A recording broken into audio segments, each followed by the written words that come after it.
22h21 sur Europe 1, c'est l'heure du rendez-vous éco avec Emmanuel Dutheil et son invité. Emmanuel, vous recevez ce soir Alain Demarque, le PDG du Joaillier Mauboussin.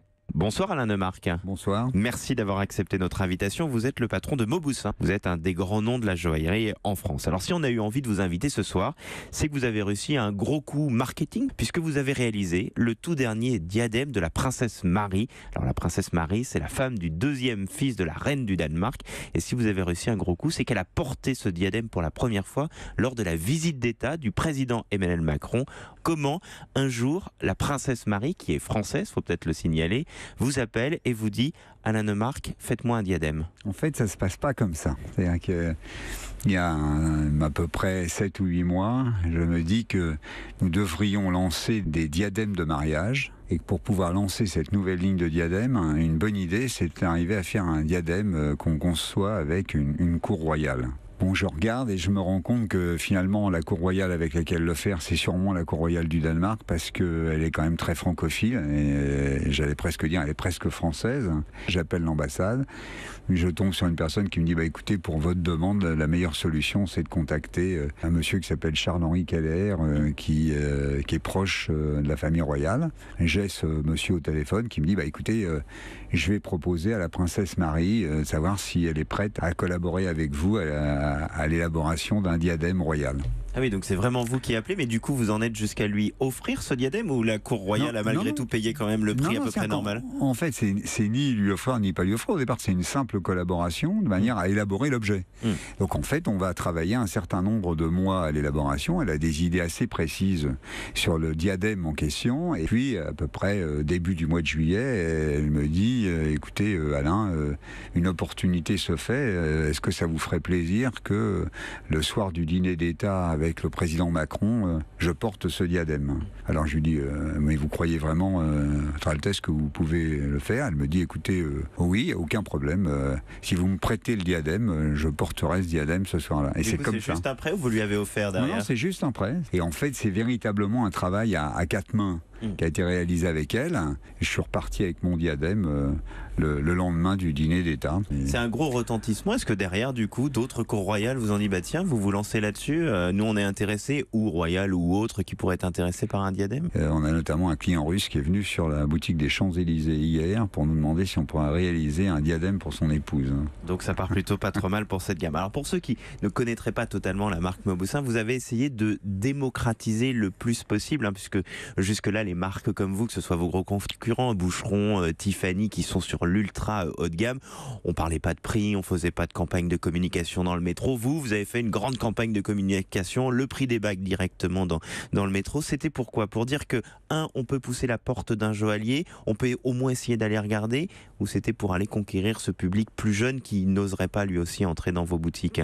En fait, c'était deux perspectives totalement différentes. C'était une volonté, il y a 15 ans, de féminiser l'acte d'achat joaillier, parce que jusque-là, le produit joaillier ou l'objet joaillier, c'était essentiellement un trophée acheté par des hommes pour des femmes, et c'était peu un objet acheté par des femmes. Donc il fallait le rendre plus accessible, il fallait lui donner la possibilité d'être en prix et puis en création. Il fallait au fond arriver à convaincre la femme que le bijou était une espèce de seconde peau et que c'était quelque chose qui participait à son identité. Le prix moyen chez vous, chez Mauboussin, c'est combien aujourd'hui? On est un peu en dessous de 1 000 €. Donc ça, c'est la première perspective. Et puis la deuxième perspective, c'était une ambition plus forte, qui était de dire tout le monde a le droit de rêver. Et le luxe, en fait, c'est la réalisation de son rêve. Et il n'y a aucune espèce de raison de ne pas élargir le champ de ceux qui peuvent avoir accès à leurs rêves, et notamment chez un grand joaillier. L'un de vos défis, donc on l'a compris, c'est démocratiser, mais c'est démocratiser dans tous les sens. C'est-à-dire que vous allez essayer en ce moment même de conquérir les métropoles régionales, ces villes où généralement les grands noms que j'ai pu citer ne vont pas. L'idée, c'est quoi? C'est d'aller dans ces villes où vos concurrents ne sont pas, et vous arrivez avec votre marque pour conquérir le marché? C'est d'apporter le rêve parisien jusque dans les métropoles régionales. C'est de dire qu'il n'y a aucune espèce de raison que les tenants de la création française considèrent qu'ils n'ont à présenter leur création que sur Paris et la région parisienne.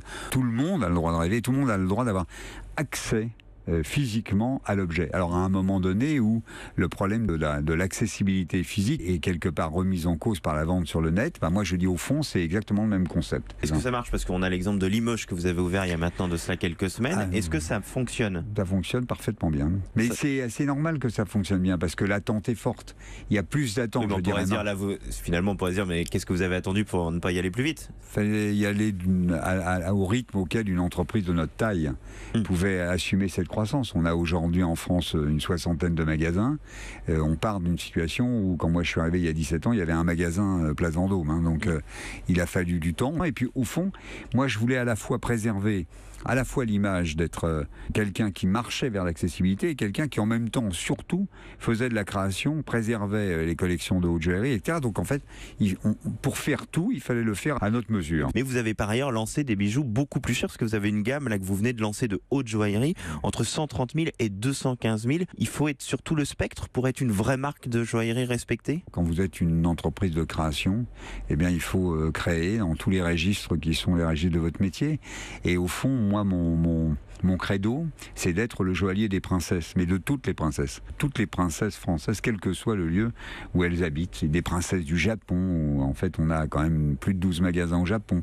Vous avez rapatrié une partie de votre production en France. On peut se dire, mais pourquoi vous ne produisez pas tout en France? Parce que vous nous dites, je veux conquérir toutes les princesses françaises, mais en leur vendant des choses produites bien loin de chez nous? On a rapatrié pratiquement 98% de notre fabrication en Europe. Oui, c'est ça, mais on parle de la France. Parce que tout simplement, c'est pas si facile d'arriver à capter de la capacité de production. Et quand vous produisez d'une manière concentrée, notamment par rapport au deuxième semestre, on fait à peu près 55% de notre chiffre d'affaires entre le 15 novembre et le 31 décembre. Donc en fait, vous êtes quand même obligé d'avoir de la capacité de production un peu différée. Vous pouvez pas en fait trouver des ateliers en France qui sont prêts à vous suivre dans ce schéma-là d'une manière suffisante. Alain Neumarck, vous êtes donc le patron de Mauboussin. On termine chaque soir par une question un petit peu plus décalée. On a commencé par la princesse Marie du Danemark. Quel serait votre rêve d'un autre coup comme celui que vous aviez fait avec le Danemark? Vous travaillez avec qui pour essayer de mettre en avant vos bijoux? En fait, je ne fais pas de coups. Je pense que ce qui est important, c'est que la création de la maison soit reconnue. Ce qui est important, c'est qu'il y ait de plus en plus de femmes qui aient envie de porter des bijoux Mauboussin. Les capsules d'émotion, qui c'est une nouvelle ligne que nous avons lancée au mois de mai, est probablement la plus belle réussite que nous ayons eue depuis que moi je suis arrivé dans la maison depuis 17 ans.